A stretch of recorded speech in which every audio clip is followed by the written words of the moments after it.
Mempelajari saham buat kamu yang pemula, menurut gua itu adalah suatu yang harus kalian pelajari.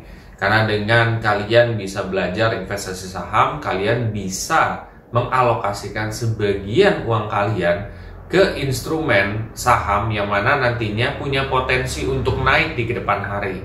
Nah, di video ini gue bakal kasih tahu kalian bagaimana caranya kalian bisa belajar saham dari nol. Dan ini adalah part yang pertama. Penasaran? Simak video ini sampai full.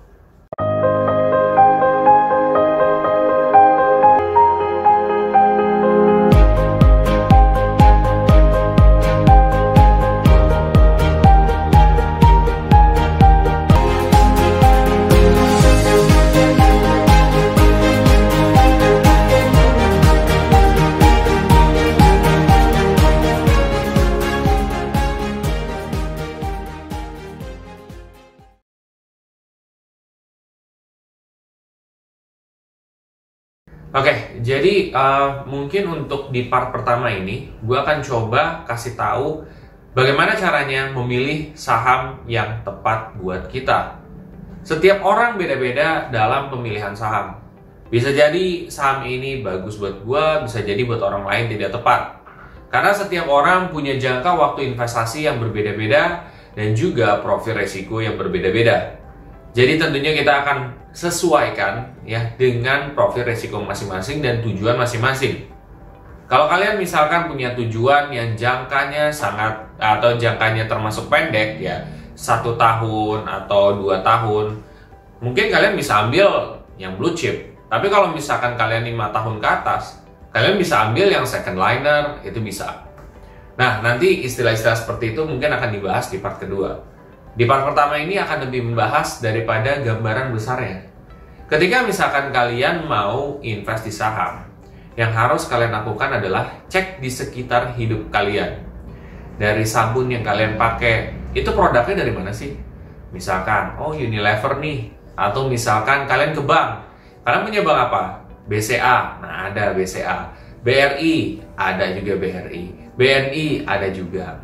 Itu jadi gambaran singkatnya, pertama kali adalah kalian lihat dulu sekitar kalian. Kira-kira apa nih yang produk kalian gunakan, atau mungkin bank yang kalian sekarang simpan uang, dan lain sebagainya. Itu dari awal dulu.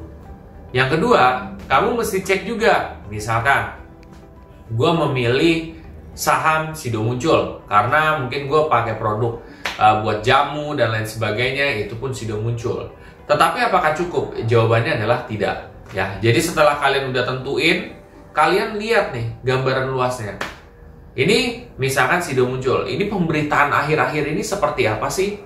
Kalian bisa cek aja di Google. Misalkan nih, Sido Muncul. Sido Muncul ada berita-berita positif atau berita negatif tuh. Kalau berita positif, apa beritanya? Kedua, kalau ada berita negatif, itu apa beritanya?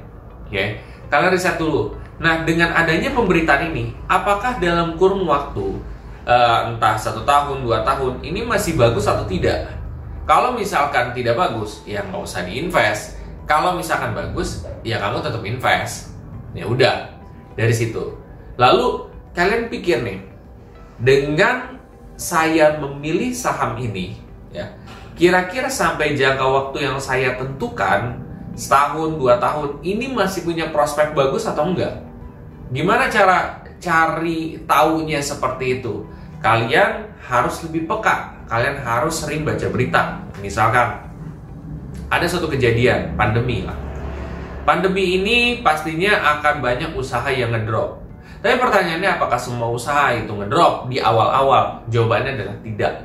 Industri-industri kesehatan itu kan juga diuntungkan. Karena bakal banyak orang yang sakit, banyak orang yang memang butuh berobat, banyak orang yang larinya mungkin ke industri kayak mungkin jamu dan lain sebagainya. Karena kan nggak semua orang yang di Indonesia itu dia, wah saya sakit ke rumah sakit, nggak. Tapi ada mereka yang punya kepercayaan berbeda. Nah yang kayak gitu guys. Jadi kalau kalian bisa berpikir bahwa, oh ini kayaknya orang masih akan sering membeli produk ini nih sampai jangka waktu segini, ya udah kalian invest gitu.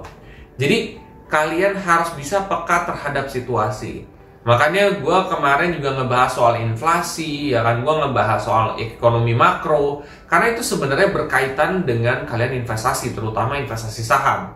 Kalau kalian bisa mengalokasikan uang kalian dengan benar, ya tentu hasilnya bisa akan lebih maksimal juga seperti itu. Nah, itu dari gambaran dasarnya guys. Kelihatannya mudah, tapi sebenarnya ketika kalian praktekkan itu PR banget loh. Kenapa PR banget? Karena itu kalian harus riset gitu. Kira-kira nih bagaimana sih tentang perusahaan yang kalian pengen masukin atau bank yang kalian pengen investin di situ? Bagus nggak 1 tahun 2 tahun lagi? Apa yang membuat dia bakal bisa bertahan dan dia bisa lebih bagus? Gitu. Jadi kalian harus pikir dari gambaran luasnya. Nah, setelah kalian sudah mendapatkan gambaran luas, baru nantinya kita akan masuk ke part kedua. Dimana di part kedua ini kamu bakal belajar soal laporan keuangan. Jadi sebenarnya ini adalah hal pertama yang mesti kalian lakuin dulu. Kalau ini hal pertamanya tidak bisa dipenuhi, jangan ke tahap kedua menurut gue.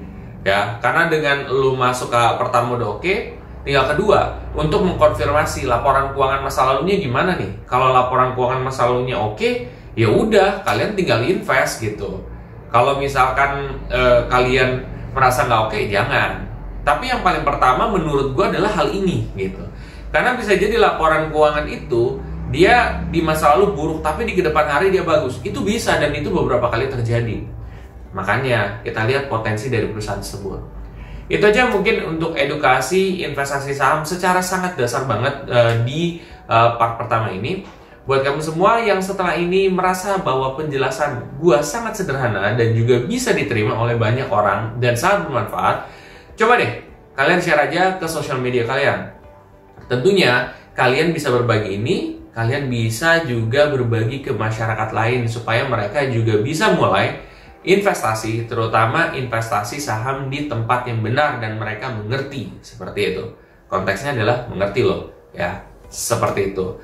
Dan bila mana setelah ini kalian termotivasi untuk mulai berinvestasi saham, kalian bisa pakai kode referral gue di aplikasi Ajaib. Kalian juga bisa ya. Itu adalah salah satu platform investasi saham maupun reksadana.